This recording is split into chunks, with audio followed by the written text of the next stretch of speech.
as you may be aware, we take with a grain of salt, and we've had to deal with the same thing too in our coverage of the Cowboys and the NFL, anonymous sources. Here they come again. And I think it's fine to discuss this as it relates to Odell Beckham Jr. or whatever, as long as we put it in the right frame. Mike Fisher here, your trusty and trusted Dallas Cowboys reporter. This is the Fishbowl. That is the Star. Cowboys ready to take on the Indianapolis Colts. That's a Sunday nighter, national TV. The Colts are on national TV in primetime 2 weeks in a row. Shrug. The Cowboys are. No shrug. Plenty of reason for that. And of course, Odell Beckham Jr. will be a subject of conversation all week at the Star. Don't think that on Sunday Night Football, it won't be a central point again. That will be on Sunday, the eve of Beckham's planned visit to Dallas, by the way. Our friend Ian Rappaport on NFL Network a couple days ago said, this is before the Sunday games, said the biggest story of the week, bigger even than the games, is Odell Beckham Jr. Ian's my guy. I completely disagree with that. He is not bigger than the game. He's not bigger than the Cowboys winning a game. And I will supplement that by saying, when you listen to my buddy Matt Lombardo and his survey of 7 NFL executives, coaches, scouts, front office, whatever, I think you will, if you don't already, share my level of desire to make sure we put this all in perspective. Take a breath and understand some things about where we're really going here with OBJ. Jerry Jones, first of all, stressing that the team's pursuit of Odell Beckham is about now. That's really important. I'm translating Jerry for you here. I cannot make this any more clear. When Jerry says that this is about now, this is about helping this team, 2022, push towards a Super Bowl. What I'm telling you he's saying is he's not going to be real excited if he sits down with Odell Beckham Jr. on Monday and the player, his agent, the doctors, whatever say, we really want to play for the Cowboys. And we're going to be really healthy next year. That's not what Jerry wants to hear. That won't be the right answer. He needs to hear the truth, but that's not a $20 million APY answer.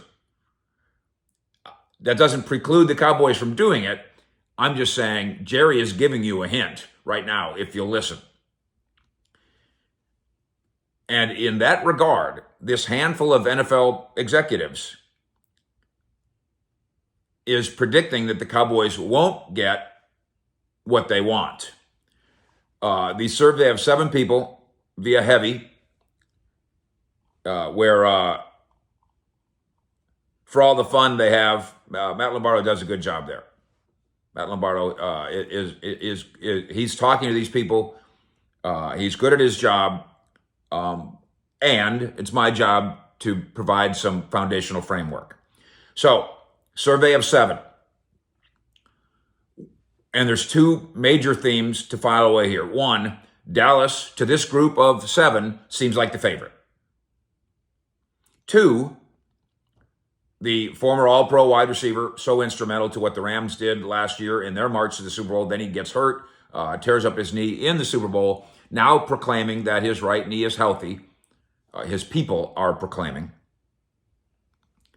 This group of 7 is telling us he might not be as ready as he suggests. So, before I offer you the sampling, my usual cautionary note about anonymous sources. And again, they are a necessary part of our job, maybe even a necessary evil. That's sometimes how it has to happen.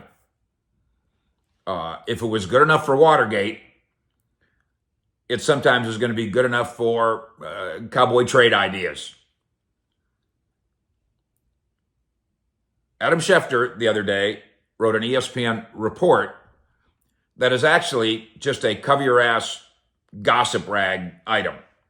It sounds like Dallas. He says, somebody told him, is William Faulkner empty sound and fury junk? It's just Adam covering his butt by being able to say, well, yeah, I told you it was Dallas, but if it doesn't end up being Dallas, he can say, I didn't say it was Dallas. Some anonymous GM told me that he thought it was Dallas. And by the way, what does he know? Because, and what do any of these 7 guys know? That's why this is just a fun prediction as far as I'm concerned, except for the injury part. The Dallas part is a fun prediction. And that's the way I look at it, because nobody has any skin in the game here. Not Schefter,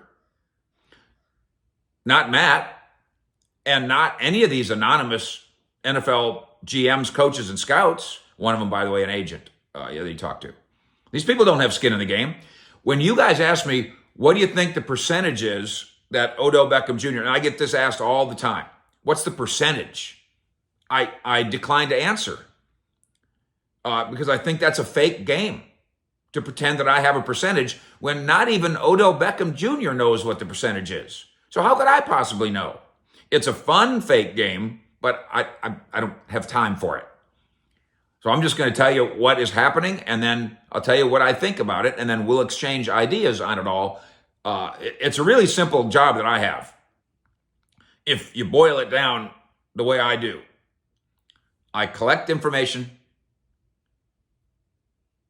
I evaluate it, I disseminate it, and then we get to reevaluate it. It's 4 simple steps. That's it. And none of that includes me offering up bogus, it's 68%. No thanks. So having said all that, having made clear that what we're doing here is guessing at something that I think not even Odell knows the answer to, here goes. Source, 7 people. Source 1, it sounds like Dallas, but there's no way to tell how healthy he is until he's out there playing for a few weeks in a row. Ahem. 2, source, Odell's going to Dallas. He won't bring much this year. Source 3, Giants owner John Mara wants the story of bringing him back to New York, but coming off his injury, he might give a team less than people expect. He probably still has straight line speed, but the change of direction and suddenness with cutting will be poor. Source 4, leaning towards the Giants. The Giants need a wide receiver, but I'm not sure they're going to pay him what he's looking for, which we believe to be $20 million APY, prorated this year, but then 3 or 4 years after this one, 3 years after this one. Especially, talking about the Giants, because they have no idea what he's going to be on the field. Do you see the recurring theme here? Source 5, sounds like Odell's going to Dallas. But I'm not really sure what he does for him this year. I don't know where he is health-wise. There's a lot of unknowns, a lot of risks with signing like this. The risk comes with the money. If this was a $2 million signing, if this was a $2 million Malik Hooker, prove it, the risk is 0. And the Cowboys have done a lot of those deals. Malik Hooker comes here on a prove-it deal, proves it, and gets a 2-year contract after that. Jaron Kearse comes here. Prove it, boom, gets a 2-year deal. The Cowboys have done a lot of reclamation projects that way and have had a lot of success with that. Wouldn't it? It'd be great if that's where OBJ's head was. Hey, Jerry, I just want to come to Dallas so bad, and it's not even about the money.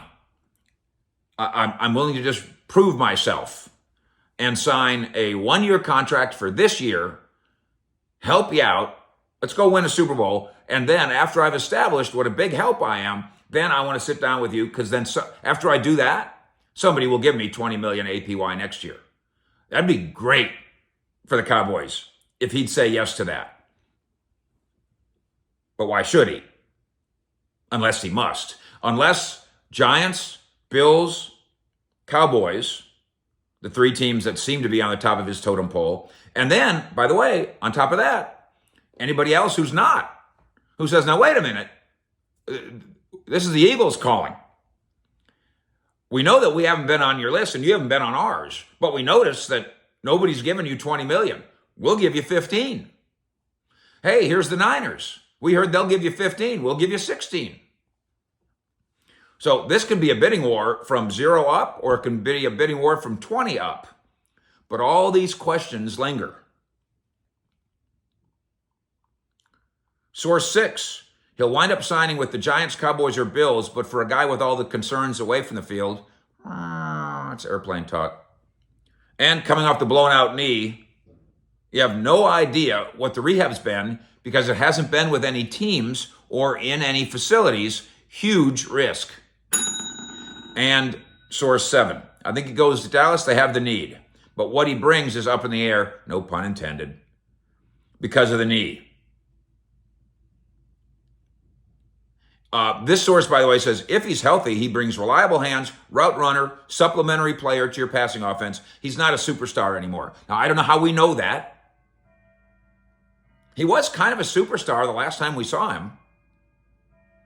But here's 7 experts offering nothing but their opinion. And Dallas, Giants, Dallas.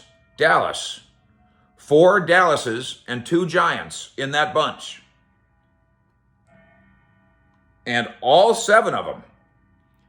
1, no way to tell how healthy. 2, won't bring much this year. 3,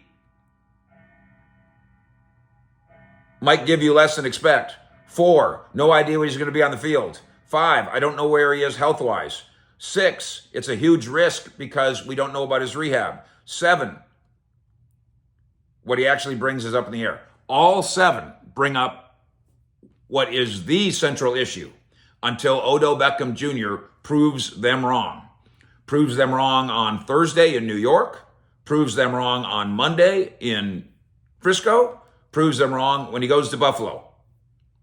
And I've said this all along. I will not give you a penny until you go out in the backyard right over there with Dak Prescott and let Micah hang around and have Zeke out there and have CeeDee Lamb out there. Michael Irvin, need you. Come on out. Let's get to G and Nahan after we watch you run a route and prove these 7 experts wrong. Fish out.